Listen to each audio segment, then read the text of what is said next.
I've been to 5 out of the 7 nations in Tibet. I suppose that makes me something of a traveler myself. Even though I live in Inazuma, I often have business in Natlan. So, as fellow travelers, we should stick together. I left for Inazuma the day before the attack on the people of the springs. Mualani wrote me a letter and told me what happened. It would seem you have quite the talent for saving the day. Now that I think about it, based on what I've heard from Miko, that would be the 2nd time I've missed you right when we could have crossed paths. But now, I can finally count the legendary traveler among my acquaintances. Dream eating is an ability unique to my kind. We can consume good and bad dreams alike, although the two are very different in terms of flavor. For a long time, it was nothing more than a form of sustenance. But as I got older, I realized this power had greater potential, helping humans overcome and process their troubles.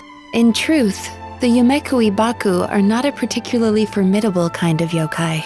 When the dark calamity struck Inazuma, all we could do was run and hide. Our neighbor, the Kitsune Saigu, sacrificed herself in that disaster. I was devastated, but helpless to stop it. It was seeing all that loss and despair that inspired me to go into this vocation.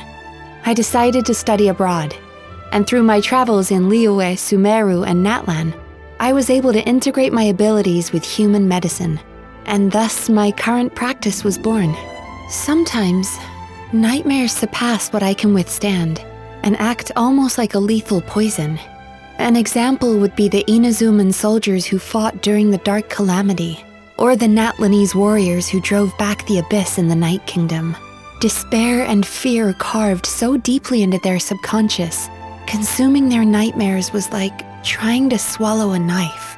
One time, I consumed the nightmare of a warrior who had just returned from the Night Warden Wars, and I passed out for several days. There's a rule among the Yumemizuki Mizuki. We cannot consume a good dream without the owner's permission. Sweet dreams are precious treasures, and their absence can trigger a sense of loss and emptiness. But you seem to be an exception. Your dreams are like a bottomless treasure trove.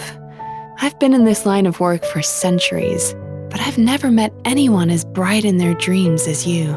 As a clinical psychologist, helping patients overcome their nightmares is my duty. And well, to me, it's what it means to be a Baku. I've always wondered about the purpose of our power.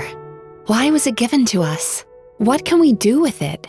If we think of dreams only as a form of sustenance, then what makes us different from the mindless insects that spend their days gnawing away at lavender melons? Psychology gave me a purpose and a calling, banishing nightmares from Inazuma and the world as a whole. I used to think I would spend my whole life facing this alone, until I met you.